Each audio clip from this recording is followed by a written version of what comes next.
La maison de Kate Miller se trouvait dans un quartier résidentiel tranquille de la banlieue de Boston. Kate travaillait comme photographe indépendante depuis son studio à domicile.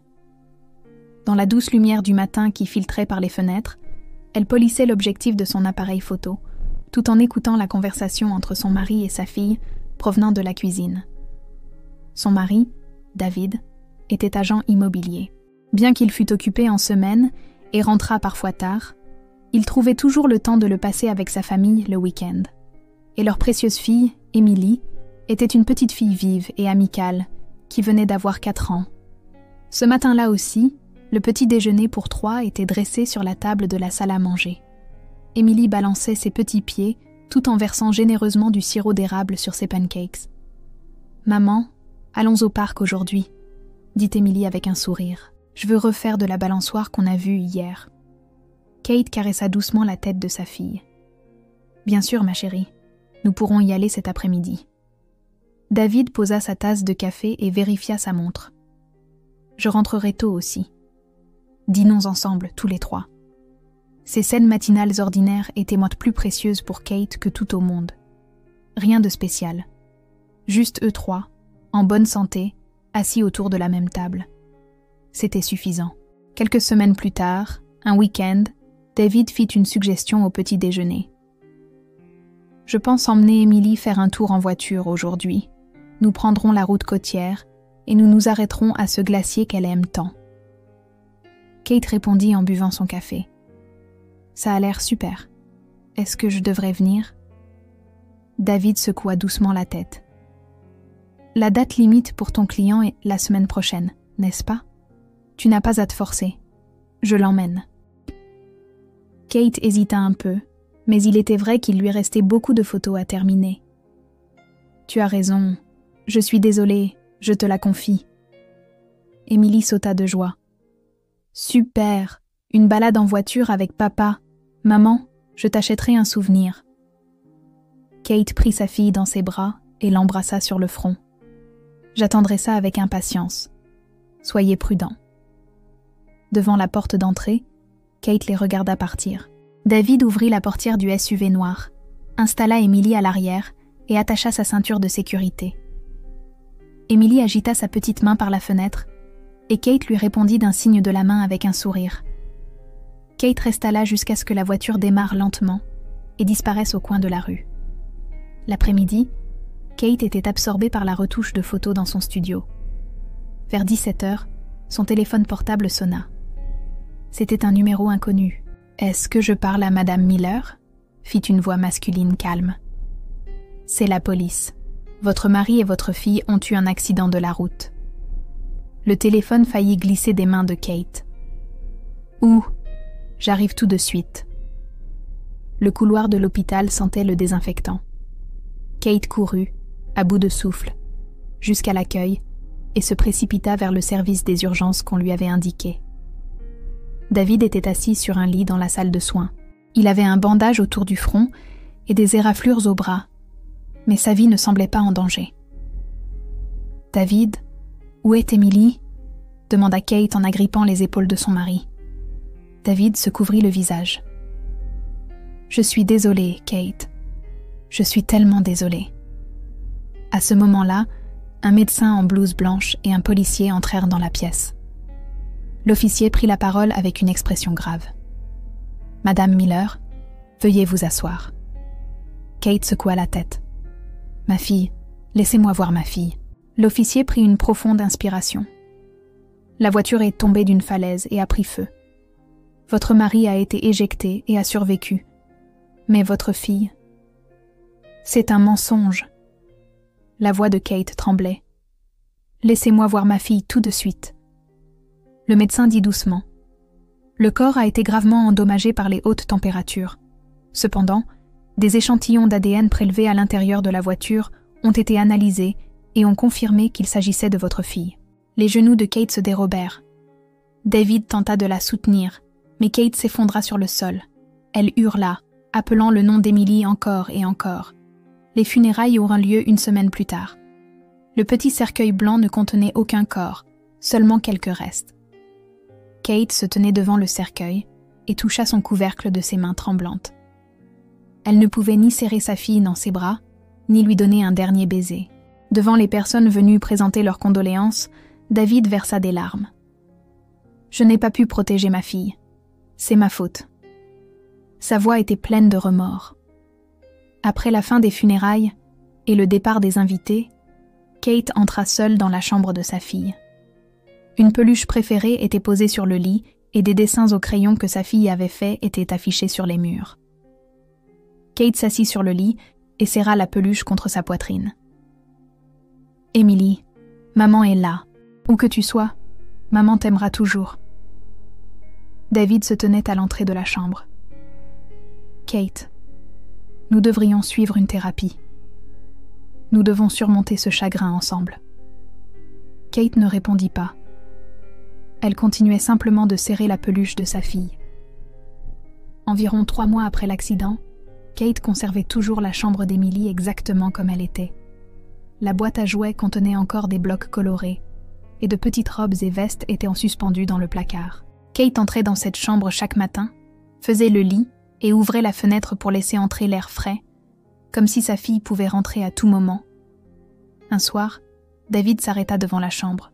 « Kate, ne devrions-nous pas ranger cette chambre bientôt ?» Il choisit ses mots avec soin. « Pour que tu puisses aller de l'avant. » Kate leva les yeux vers son mari, tenant la peluche de sa fille. Des larmes coulaient sur ses joues. « Je ne peux pas encore. Si je range cette chambre, Emily aura vraiment disparu. » David soupira profondément.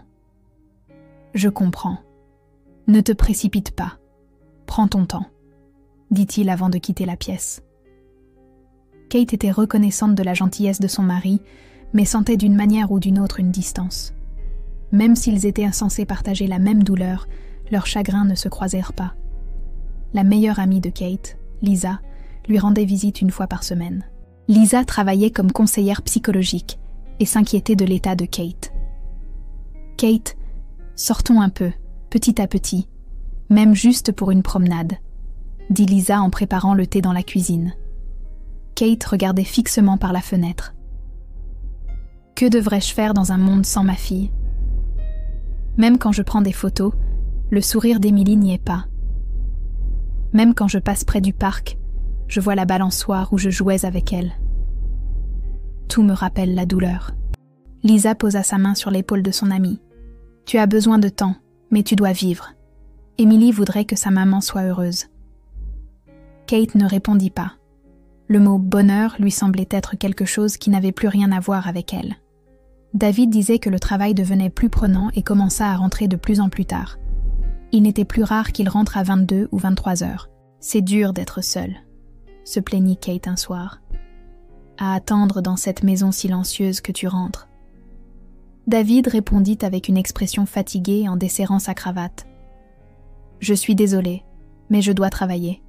Les factures s'accumulent et nous devons bien gagner notre vie. » Kate ne put rien rétorquer. Il était vrai que les frais funéraires avaient été coûteux et qu'elle-même n'avait presque pas travaillé.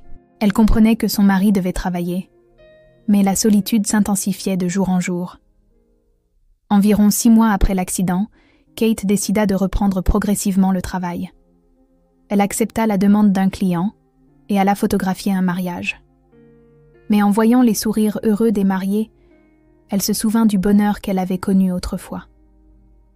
Sa main tremblait en appuyant sur le déclencheur et des larmes embuèrent son viseur. « Est-ce que ça va ?»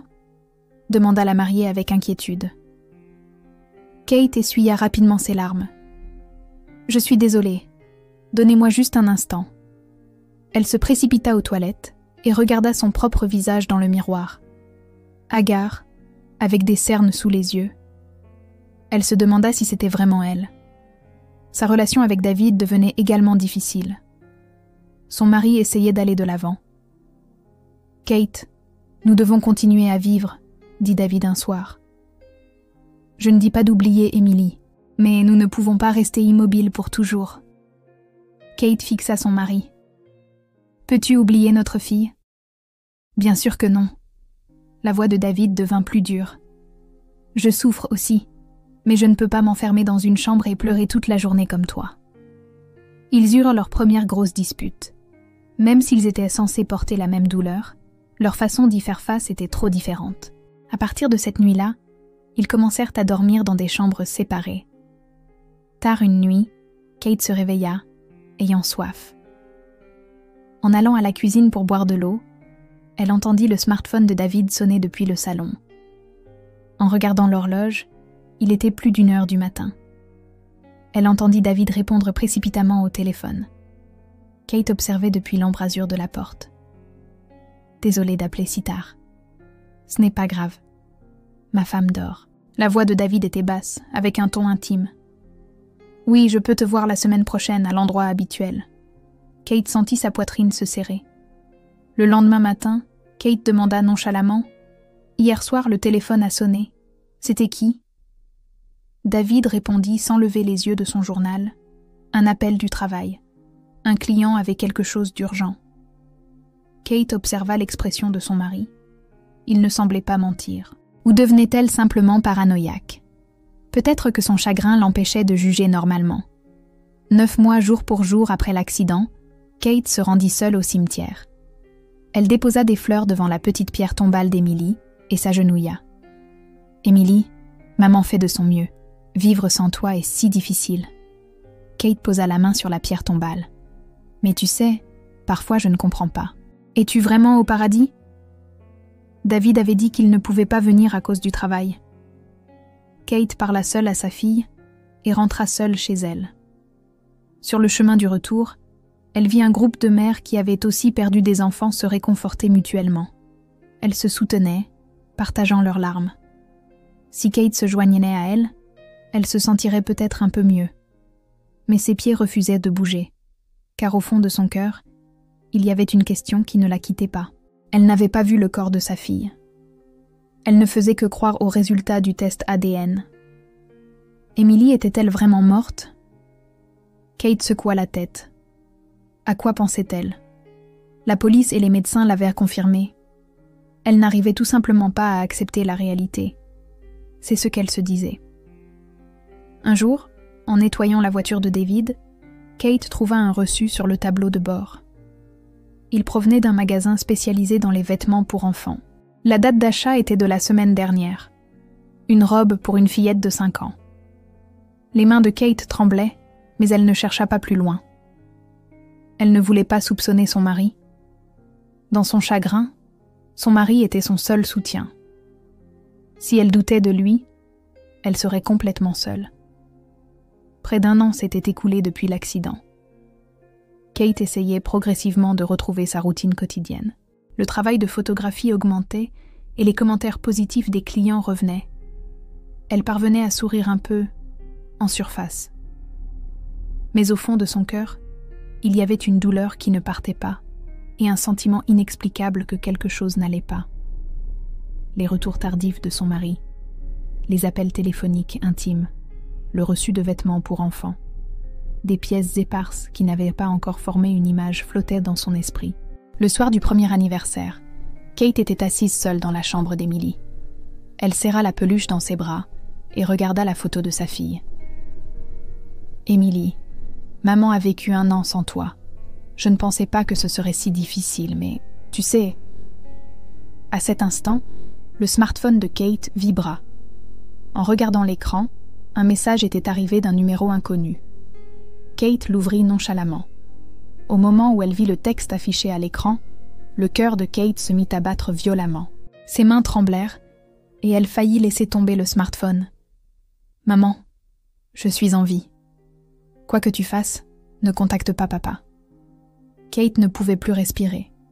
De ses doigts tremblants, elle relut le message encore et encore. Le texte ne disparaissait pas.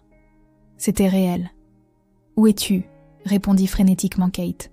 « Emily, est-ce que c'est vraiment toi ?» Elle appuya sur le bouton d'envoi, fixa l'écran. 1 minute passa. 5 minutes passèrent. 10 minutes passèrent. Aucune réponse n'arriva. Le message n'était même pas marqué comme « lu ». Pourquoi ? Pourquoi ne réponds-tu pas ? Kate se leva et fit les 100 pas dans la pièce. « Emily, où es-tu ? Maman est là. » Elle envoya message sur message, mais aucun ne fut marqué comme lu. comme si l'expéditeur avait soudainement disparu. Kate s'effondra sur le canapé. Sa tête était en pleine confusion. Sa fille était censée être morte, confirmée par un test ADN. Ils avaient organisé des funérailles. Il y avait une tombe. Mais ce message est la ligne la plus préoccupante. Quoi que tu fasses, ne contacte pas papa. Pourquoi ne devrait-elle pas contacter David? Son mari savait-il quelque chose? Kate composa le numéro de Lisa avec des mains tremblantes. Après 3 sonneries, la voix de son amie se fit entendre.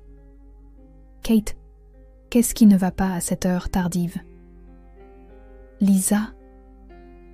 La voix de Kate tremblait de larmes.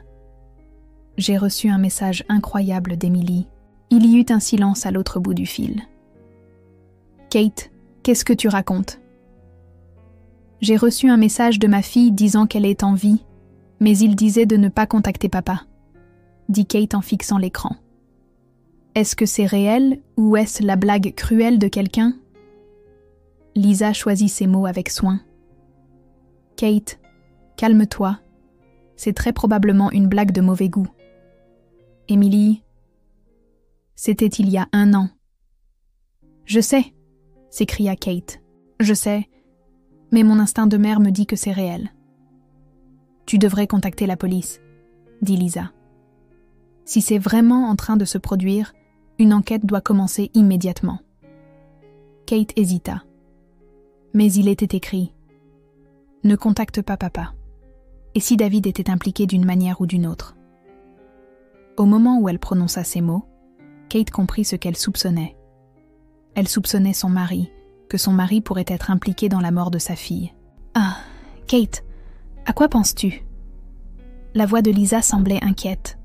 « Je ne sais pas », dit Kate en se tenant la tête. Mais le comportement de David a été étrange ces derniers temps. Les retours tardifs, les appels intimes tard dans la nuit, un reçu pour des vêtements d'enfant, tout est fragmenté. Mais d'abord, calme-toi. Viens chez moi demain. Réfléchissons à tout ça ensemble. Après avoir raccroché, Kate resta assise seule dans le salon. Elle pouvait entendre la respiration endormie de David depuis l'étage. Son mari dormait sans rien savoir. Où jouait-il la comédie en sachant tout? Kate se sentit coupable de soupçonner son mari. David souffrait aussi d'avoir perdu leur fille. Il avait pleuré aux funérailles. Il avait été en deuil pendant 1 an. Mais était-ce vraiment la vérité? Le lendemain matin, David se préparait à partir au travail. « Je risque d'être encore en retard aujourd'hui, » dit-il en nouant sa cravate. « J'ai une réunion avec un client. » Kate regarda son mari dans les yeux. « Où est la réunion ?» David détourna le regard un instant.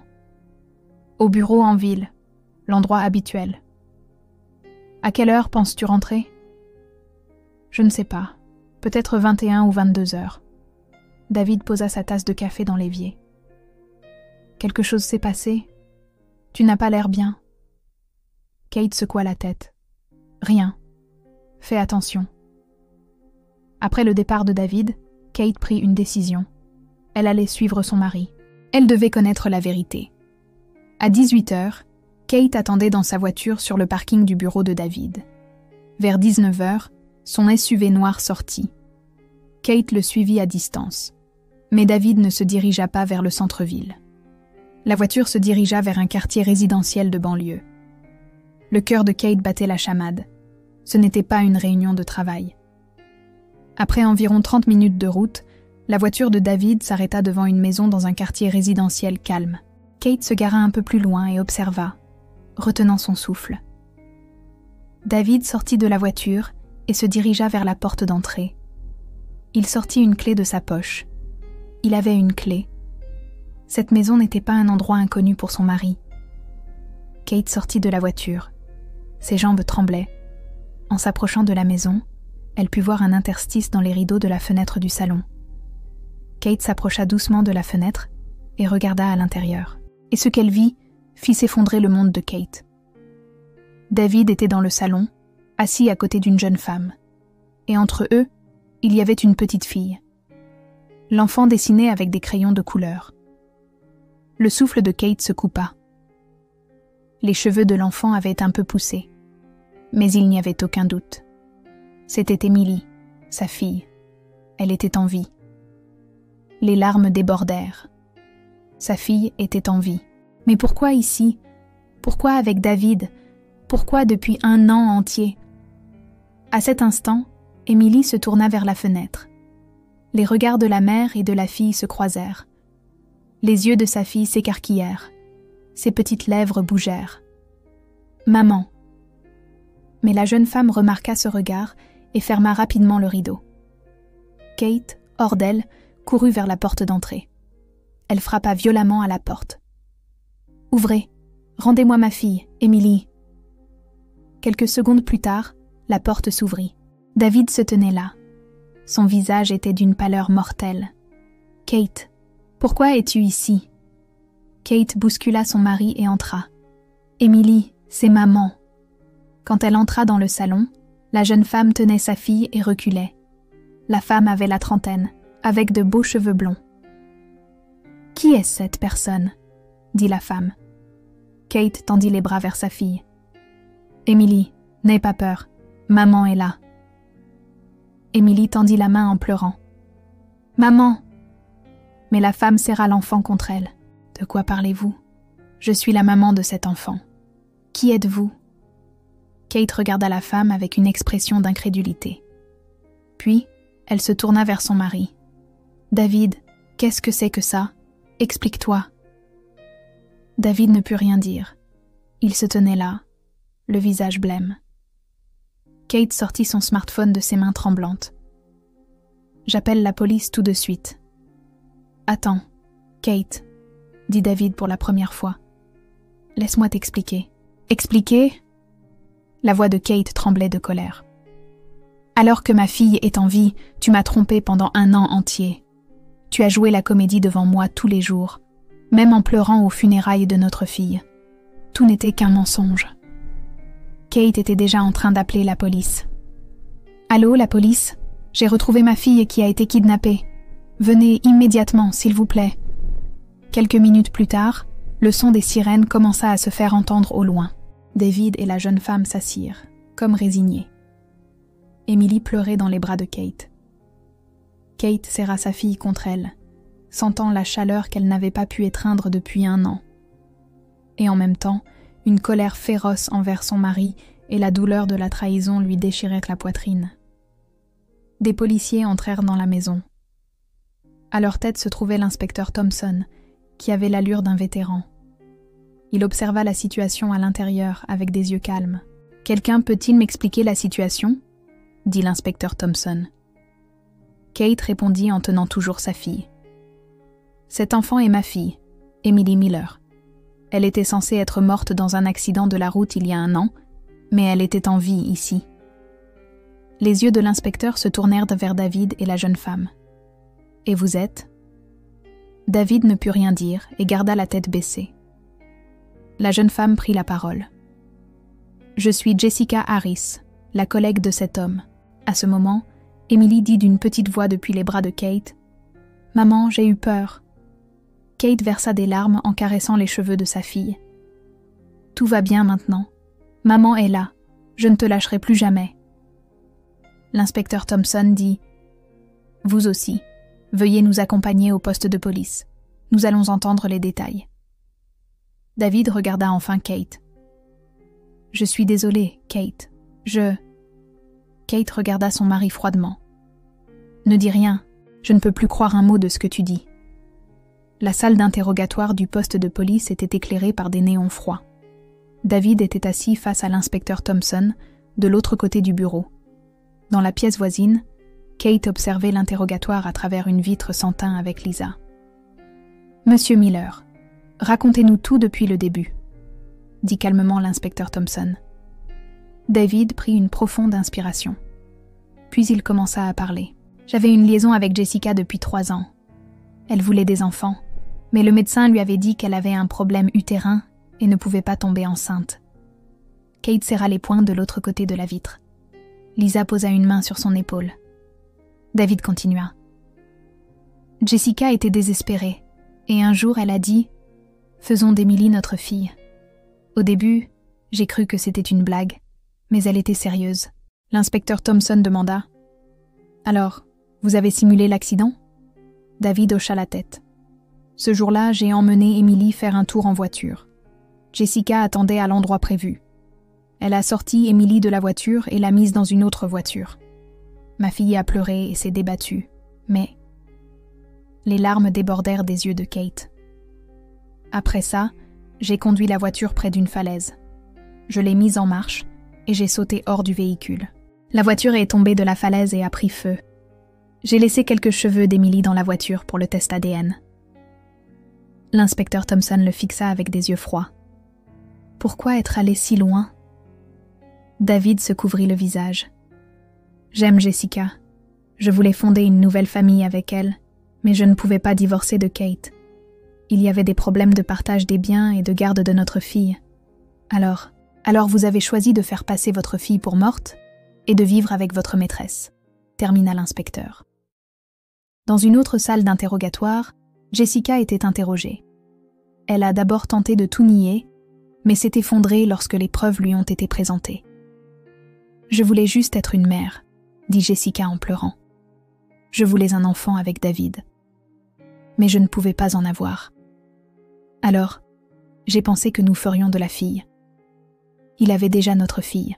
Qu'y a-t-il de mal à ça ? » « C'est un enlèvement, » dit sèchement l'inspecteur.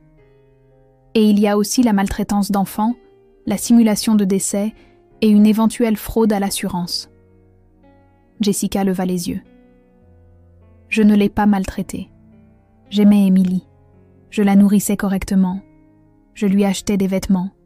J'allais l'envoyer à l'école, mais vous l'avez arrachée à sa vraie mère. » Jessica ne put rien répondre à ces mots. Un pédopsychiatre parlait doucement avec Emily.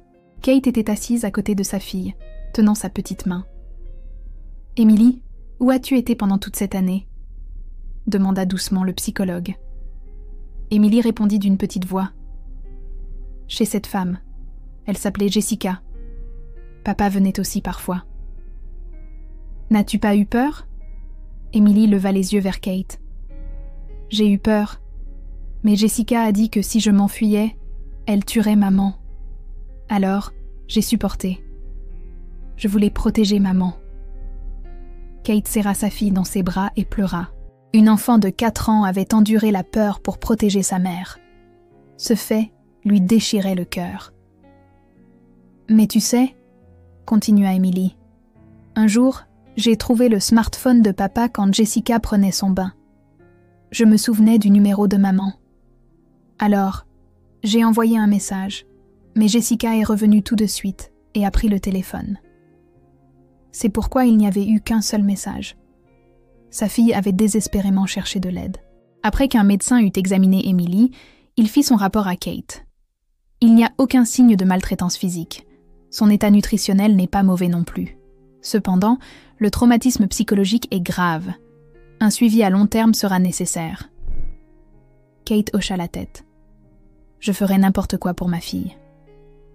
Quelques semaines plus tard, David et Jessica furent officiellement inculpés. Pour enlèvement, simulation de décès, fraude à l'assurance et maltraitance d'enfants. Le jour du procès, la salle d'audience était comble. Kate se présenta à la barre en tant que témoin. Durant cette dernière année, j'ai vécu un enfer. La voix de Kate était calme, mais résonna dans toute la salle. La douleur de perdre ma fille. Je n'ai même pas pu tenir son corps. J'ai juste placé de petits os dans un cercueil et je les ai enterrés. Chaque jour, je pleurais dans la chambre de ma fille. J'avais perdu le sens de la vie. Kate regarda David. Mais ma fille m'était vivante près de moi, souffrant. Et mon mari jouait la comédie devant moi tous les jours, pleurant aux funérailles, me réconfortant. Tout n'était que mensonge. David garda le visage baissé. L'avocat demanda à David sa déclaration finale. Il se leva et dit d'une voix tremblante. « Je suis désolé, Kate, mais je suis aussi tombé amoureux de Jessica. Je voulais être heureux avec elle. » Kate rit froidement. « L'amour, dites-vous? Est-ce que c'est de l'amour? Voler votre fille, tromper votre femme. C'est ça l'amour? Vous ne connaissez pas le sens de ce mot. » Jessica passa également à la barre, mais jusqu'à la fin, elle répéta « Je voulais juste être une mère. » Le jour du verdict, le juge annonça d'une expression sévère « Accusé David Miller pour les crimes d'enlèvement, de simulation de décès et de fraude à l'assurance, je vous condamne à 20 ans de prison. Accusé Jessica Harris pour les crimes d'enlèvement, de maltraitance d'enfants et de complicité, je vous condamne à 18 ans de prison. » Des murmures s'élevèrent dans la salle d'audience. David et Jessica furent emmenés par les officiers. David se retourna une dernière fois vers Kate. « Dis bonjour à Emily de ma part. » Kate ne répondit pas. Elle quitta simplement le tribunal avec Lisa. Dehors, il faisait beau. Pour la première fois en 1 an et demi, Kate sentit son cœur devenir un peu plus léger. 1 an plus tard, Kate et Emily avaient commencé à vivre ensemble dans une nouvelle maison. Elles avaient quitté l'ancienne demeure de Beacon Hill et acheté une petite maison dans un quartier de banlieue tranquille. Un cerisier était planté dans le jardin, et au printemps, il fleurirait de magnifiques fleurs. Emily suivait une thérapie avec un pédopsychiatre 2 fois par semaine. Les premiers mois, elle était tourmentée par des cauchemars et se réveillait parfois en pleurant au milieu de la nuit.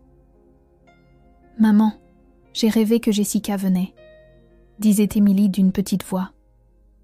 Kate serrait immédiatement sa fille dans ses bras. « Tout va bien. Cette femme ne viendra plus. Elle est en prison. Maman te protégera toujours. Maman, tu resteras avec moi pour toujours ?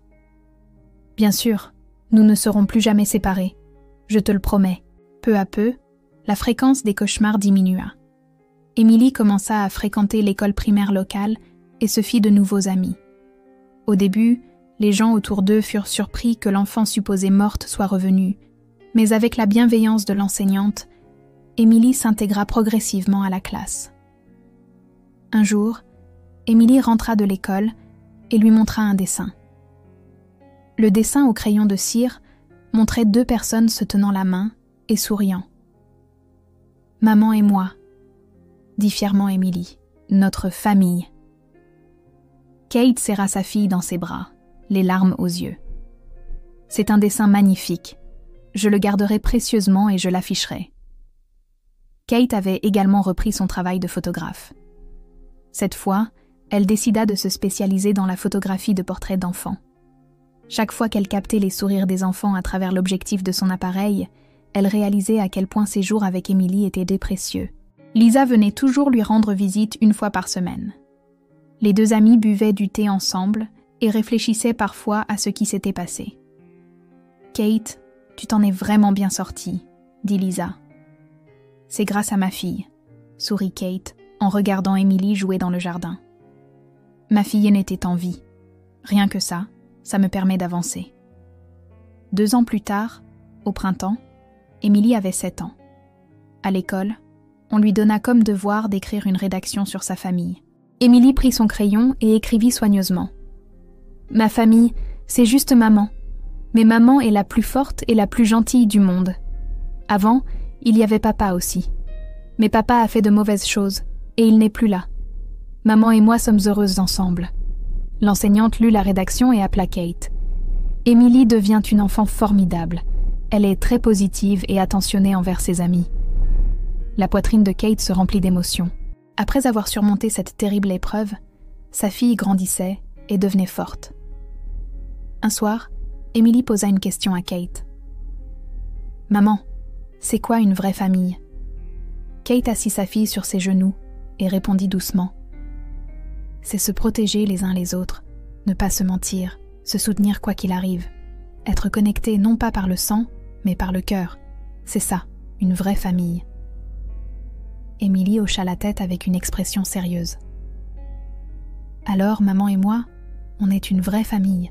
C'est exact, une famille connectée par le lien le plus fort du monde. » Kate essayait de ne plus penser à ce qui était arrivé à David et Jessica par la suite. David passait probablement ses jours dans la solitude en prison. Le divorce fut finalisé et son droit de visite à Emily fut complètement révoqué. Elle entendit dire que Jessica recevait un traitement psychiatrique en prison, mais elle ne connaissait pas les détails. Ce qui était important pour Kate, Ce n'était pas le passé, mais l'avenir. Une nouvelle vie à parcourir avec sa fille. Sous le cerisier, Kate et Emily prirent une photo ensemble. Elles réglèrent le retardateur et sourirent ensemble. Le déclic de l'obturateur retentit, enregistrant un moment heureux de la mère et de la fille. « Maman, je t'aime tellement », dit Emily. Kate serra sa fille dans ses bras. « Je t'aime aussi. Tu es tout pour moi. » La brise printanière souleva les pétales de cerisier dans les airs.